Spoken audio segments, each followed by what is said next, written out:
Okay students, पिछले lecture में हम लोगों ने डिस्कस किया था कि इवोल्यूशन की थ्योरी है वो कैसे डेवलप हुई है, कौन कौन से साइंटिस्ट आए थे और उन्होंने क्या कुछ बातें इवोल्यूशन के बारे में बताई थी।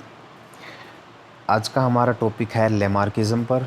लेमार्किज्म में हम डिस्कस करेंगे कि लेमार्क कौन थे और उन्होंने अपनी क्या थ्योरी इवोल्यूशन के लिए दी थी।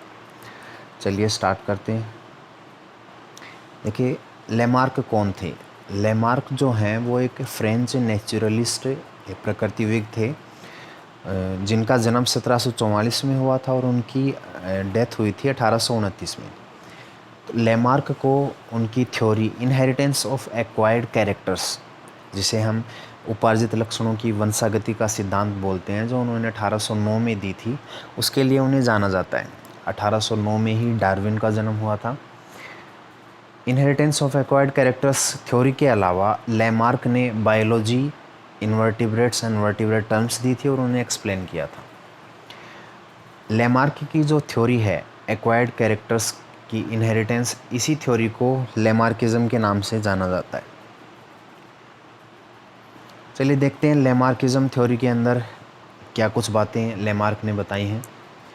तो लेमार्क ने बताया कि किसी ऑर्गेनिज्म द्वारा एनवायरमेंटल चेंजमेंट के रिस्पॉन्स में उसकी लाइफ टाइम के दौरान जो कैरेक्टर्स एक्वायर किए जाते हैं, उन्हें वह अपनी नेक्स्ट जनरेशन को इनहेरिटेट करता है। काफ़ी लंबे समय तक इन कैरेक्टर्स के एक्यूमुलेशन के कारण नई स्पीशीज़ का ओरिजिन हो जाता है। यानी कि कोई भी लिविंग ऑर्गेनिज्म है, उसके वो जिस एनवायरनमेंट में रहता है, उस एनवायरनमेंट में चेंजमेंट के कारण उस ऑर्गेनिज्म में कुछ बदलाव या कुछ मॉडिफिकेशंस या कुछ नए कैरेक्टर्स डेवलप होते हैं। ये नए कैरेक्टर्स, ये एक्वायर्ड कैरेक्टर्स वह अपनी ऑफस्प्रिंग को इनहेरिटेट करता है और ऐसे ही एक जनरेशन से दूसरी जनरेशन तक इन कैरेक्टर्स का एक्यूमुलेशन होता जाता है और एक टाइम के बाद, ए पीरियड ऑफ टाइम के बाद नई स्पीसीज़ का ओरिजिन हो जाता है। तो ये लेमार्किज्म का एक बेसिक जो पूरा ओवरऑल जो इसका सार निकल के आता है वो ये है। अब है पोस्टुलेट्स ऑफ लेमार्किज्म। लेमार्किज्म या लेमार्क की जो थ्योरी है वो कौन सी मान्यताओं के ऊपर या कौन से फैक्टर्स पे वो आधारित है। तो बेसिकली 3 ऐसे फैक्टर्स या 3 ऐसी मान्यताएं हैं जिसके ऊपर लेमार्किज्म बेस्ड है। इसमें से फर्स्ट जो फैक्टर है या फर्स्ट जो पोस्टुलेट है लेमार्क का, वो है न्यू नीड्स, नई आवश्यकताएं। देखिए इसका क्या मतलब है कि जब एनवायरनमेंट में कोई चेंजमेंट होता है तो नई कंडीशंस में इजीली सर्वाइव करने के लिए ऑर्गेनिज्म को खुद में कुछ नए चेंजमेंट्स लाने होते हैं। यानी कि कोई ऑर्गेनिज्म जिस एनवायरनमेंट में रह रहा है, जब उस एनवायरनमेंट में कोई बदलाव आता है तो इस बदलाव के अकॉर्डिंग उस ऑर्गेनिज्म को खुद में कुछ नए चेंजमेंट्स करने होंगे।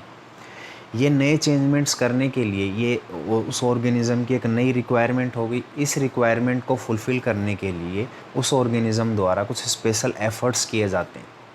जब वो उस कंडीशन को या उस नई रिक्वायरमेंट को फुलफ़िल करने के लिए जब ऑर्गेनिज़म के द्वारा वो एफ़र्ट्स शो किए जाएंगे, तो इन एफ़र्ट्स के कारण उस ऑर्गेनिज़म की हैबिट में कुछ चेंजमेंट्स आएंगे, कुछ बदलाव आएंगे।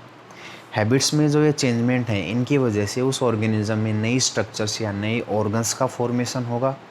और उसके बाद यदि वो कंडीशन एज इट इज़ बनी रहती है एनवायरनमेंट में, या ये जो नई रिक्वायरमेंट है वो अगर कंटिन्यूसली कई सालों तक वैसे ही बनी रहती है, तो फिर उस ऑर्गन को बार बार या उस स्ट्रक्चर को, जो नई स्ट्रक्चर उस ऑर्गेनिज्म में बनी है, उस स्ट्रक्चर को बार बार यूज़ किया जाएगा और इसके अकॉर्डिंग फिर वो कंटिन्यूसली उस स्ट्रक्चर के अंदर मॉडिफिकेशंस या और ज़्यादा हम बोलें उस स्ट्रक्चर का इवोल्यूशन या स्ट्रक्चर में बेटरमेंट होते रहेंगे।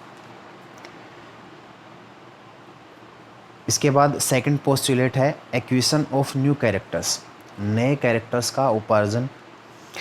तो नए कैरेक्टर्स जो है दो तरीके से या दो वेज हैं जिनके द्वारा नए कैरेक्टर्स ऑर्गेनिज्म द्वारा एक्वायर किए जाते हैं। इनमें से फर्स्ट वे है बाय यूज़ एंड डिसयूज़। इसमें क्या होता है कि जब कोई ऑर्गेनिज्म किसी ऑर्गन को कंटिन्यूसली यूज़ करता है या किसी ऑर्गन को जब वो ज़्यादा यूज़ करता है, तो वो ऑर्गन ज़्यादा फंक्शनल और ज़्यादा स्ट्रॉन्ग हो जाता है। ठीक है। इसी प्रकार यदि किसी ऑर्गन को वो कम यूज़ करता है या फिर किसी ऑर्गन का यूज़ नहीं किया जाता है, तो फिर वो ऑर्गन धीरे धीरे साइज़ में वो रिड्यूस हो जाएगा और धीरे धीरे वो विलुप्त हो जाएगा। ठीक है। जैसे इसका एग्ज़ाम्पल हम देखते हैं, वेस्टिजियल ऑर्गन्स जो हैं ह्यूमन बॉडी के अंदर पाए जाते हैं। बहुत सारे ऐसे अदर ऑर्गेनिजम्स भी हैं जिनके अंदर अवशेषी अंग पाए जाते हैं। जैसे 2 एग्ज़ाम्पल हम देख रहे हैं स्क्रीन पर। फर्स्ट एग्ज़ाम्पल है अपेंडिक्स का और सेकंड एग्ज़ाम्पल है विज़डम टीथ का। तो हमारे जो एंसेस्टर थे उनके अंदर इन दोनों स्ट्रक्चर्स का एक पर्टिकुलर यूज़ हुआ करता था, लेकिन अभी वर्तमान में इनका कोई यूज़ नहीं है। ये वेस्टिजियल ऑर्गन्स हैं। सेकंड जो फैक्टर है जिसके द्वारा नए कैरेक्टर्स एक्वायर होते हैं वो है इफ़ेक्ट ऑफ एनवायरनमेंट।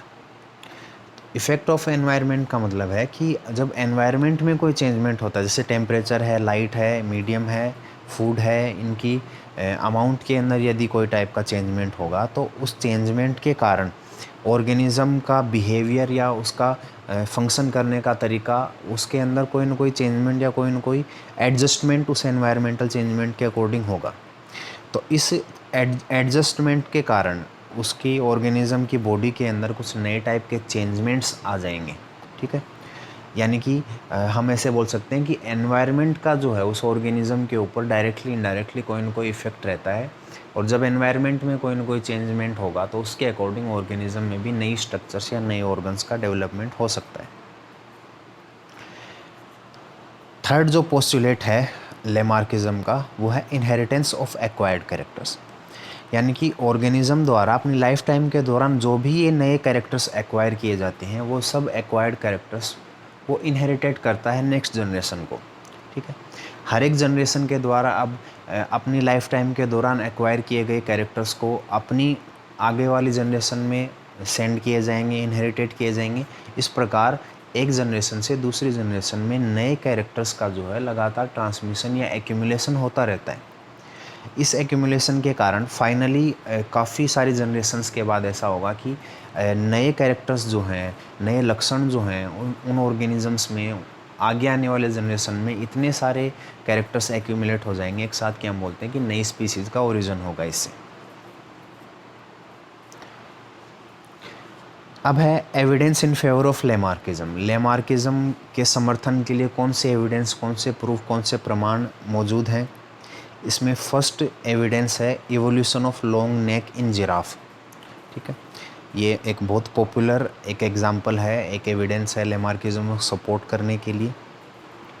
इसके अंदर क्या बताया गया, लेमार्क ने ये बताया कि जिराफ जो हैं उनके एंसेस्टर जो छोटे डियर हैं, हिरन हैं, उनकी साइज़ के या उनके समरूप, उनके समान वो दिखाई देते थे। जिराफ आज जो हम जिराफ देखते हैं उनके एंसेस्टर्स, इनकी जो गर्दन है वो भी छोटी थी और सामने वाले जो इनके पैर थे वो भी छोटे थे, और ये बेसिकली घास चरने वाले जीव जंतु थे।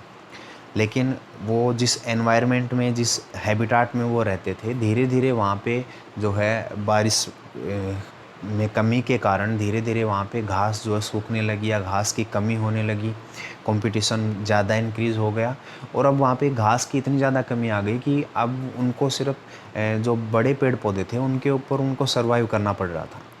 अब प्लांट्स जो है, ट्रीज़ जो हैं, बेसिकली ट्री है, उनकी लेंथ है, लंबाई, हाइट है वो ज़्यादा होती है, तो और पत्तियां हैं जो ऊंचाई पर होती हैं, तो पत्तियों को खाने के लिए अब वो जो उनके जिराफ के एंसेस्टर थे उनको क्या करना पड़ रहा था, उनको अपनी गर्दन और सामने वाले पैर बार बार जो है उनको स्ट्रेच करने पड़ रहे थे। ठीक है। अपनी गर्दन और सामने वाले पैर को स्ट्रेच करके वो जैसे तैसे पत्तियों तक पहुंचते थे।